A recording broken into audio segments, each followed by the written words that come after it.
And Swami asked him also, do you believe in God? So he said, I don't believe in God. There is no God in this world.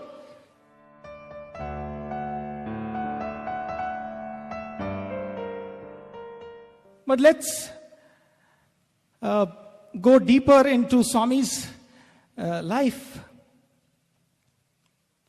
And I'm somewhat excited to tell you, I will not narrate this experience, because if I narrate this experience alone, it may take 1.5 hours.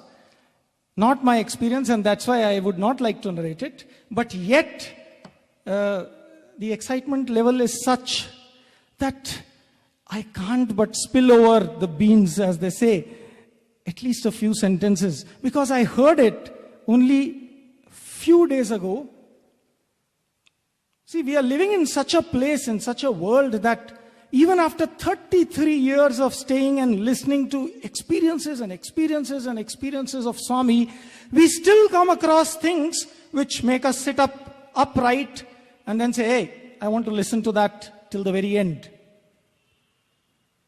And that was something that somebody narrated in our moral class on last Thursday, somebody from Kerala, who has also spoken on many occasions, and he will himself narrate such an experience, but for the first time he has possibly spoken it in public. And just to cut it short, he said that after having come to Swami at the age of 3 in 1953, in 1960s, he became an atheist, and then finally joined the Communist Party, and then finally became anti-God, anti-Swami, anti-everything, and then their only aim was to eliminate all the spiritual heads in this country. And they had decided, you know Krishna's life, how it was. The entire childhood was only filled with, if you hear the stories, first day this demon came, next day that demon came, next day this demon came. It was only full of how he managed various devils and various demons. And this man releases this story, possibly to the world, and you better listen to it from him. And he says that 27 of them young people decided to finish 27 religious heads of the country, and they drew lots.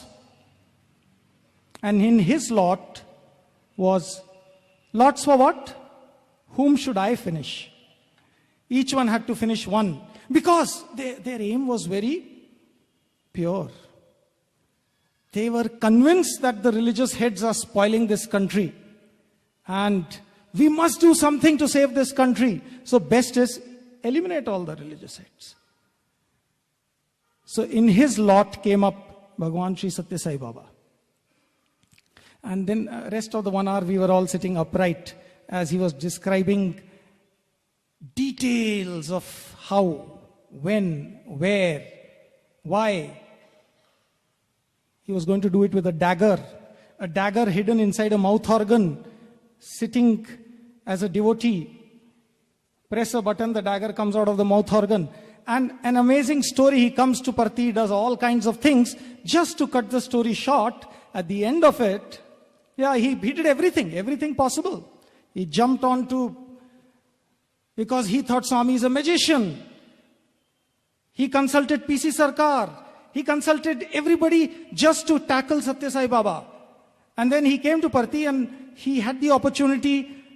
And at night he jumped onto Swami's terrace, went on into Swami's room, went this side, that side. Of course, he didn't find Swami there, though Swami had slept off there only.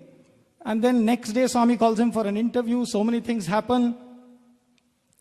He doesn't want to go for an interview, and then in the interview, amazing things happened. And then Swami asks him also, do you believe in God? Very nicely. Swami was talking most lovingly. He got so irritated.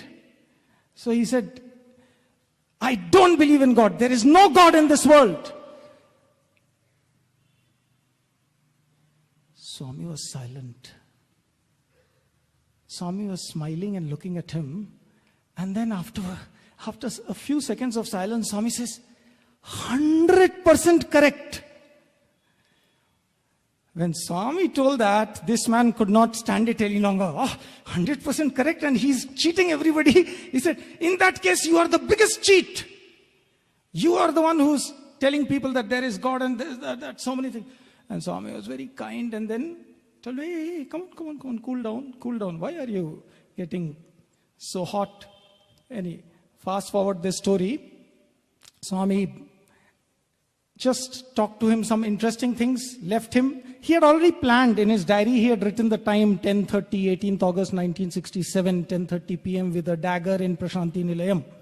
Oh, it's interesting. But finally on that day, because they won't do it before that when the plan is made, on that day he sleeps inside the Prashanti Nilayam, and Swami is sleeping right there next to him on a cot on that day. Every day Swami doesn't sleep there down. That day Swami sleeps there. And then everybody sleeps off. This fellow was a young boy. Haughty, naughty. His parents were devotees. And he said, I was related to Sri Kasturi. Just amazing insights. At 10 o'clock, the bell rings. Tung, tung, tung. 10 times. Swami was sleeping. This boy was just there. His mouth organ was behind him. At 10 o'clock, when that happened, suddenly Swami got up and sat down. And he looked at him. And this boy didn't know what to do. So, because time is not yet there, he has fixed the time. So Swami asked him, hey, what's the time? He said, 10 o'clock. Oh, 10. And Swami slept back.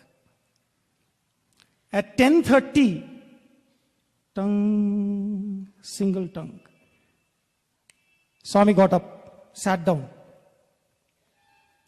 looked straight into this boy's eyes. He didn't know what to do because he didn't expect Swami will get up just then. Mouth organ is not with him. Swami looks at him, stares at him, and does this, like this.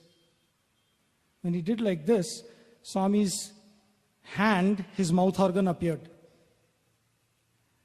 And he said, hey, it was my mouth organ. I could recognize it because I had got it made. It was mine. And then Swami looked at it and told, see, kill me. Please kill me. Please kill me. It was silence like this. The boy says, the man, he is now more than 65.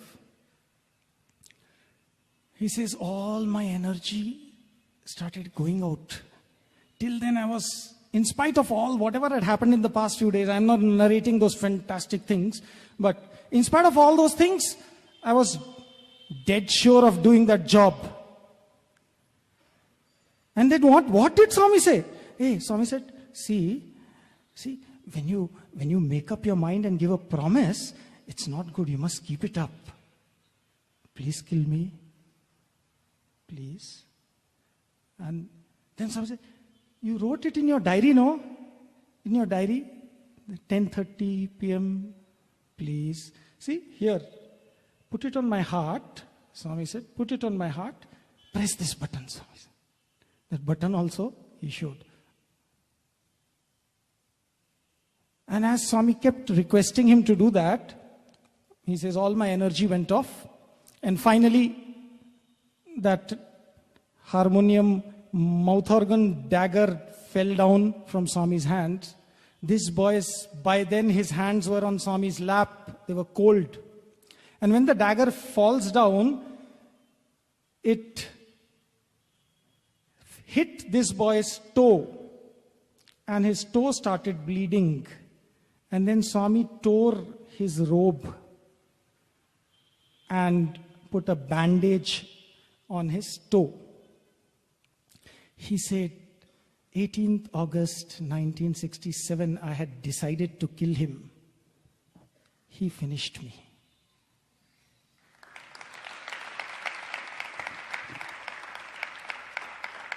Not only that, he revealed something also amazing, that after that he started doing door duty, as they say, for some time. in the 1960s, and he says that Swami told him not to go back. His parents had also come. Swami told him, you don't go back. And what was the effect of his not going back? He says, 26 people were killed by the police because they were all involved in all kinds of things. One out of them got saved for whatever reason. God knows the reasons, okay? Who got saved? The one in whose lot came that he needs to do something to Sathya Sai. Sathya Sai had decided to do something to him. We don't know when Swami decides. Forget it. If anybody in the world is just an atheist, it is only one level. Here was a story of not an atheist, but of someone who had crossed the boundaries and experimented on the other extreme. And he says that throughout all this experience, Swami talked to him with so much love. And Swami also told him, you're a very good boy. Why? Because your intention was very nice, Swami said. Only thing, it was in the wrong direction. You wanted to do service to your nation. Just imagine, service to nation is such a thing. It can get you right to the feet of God. You wanted to serve your nation. You had a real intention of service, and that is why you were saved. Let's not talk about the rest. Yes, the rest, who knows what their background was. Krishna knows who was to be saved, who had to be saved, which demon had to be transformed, which demon had to be finished.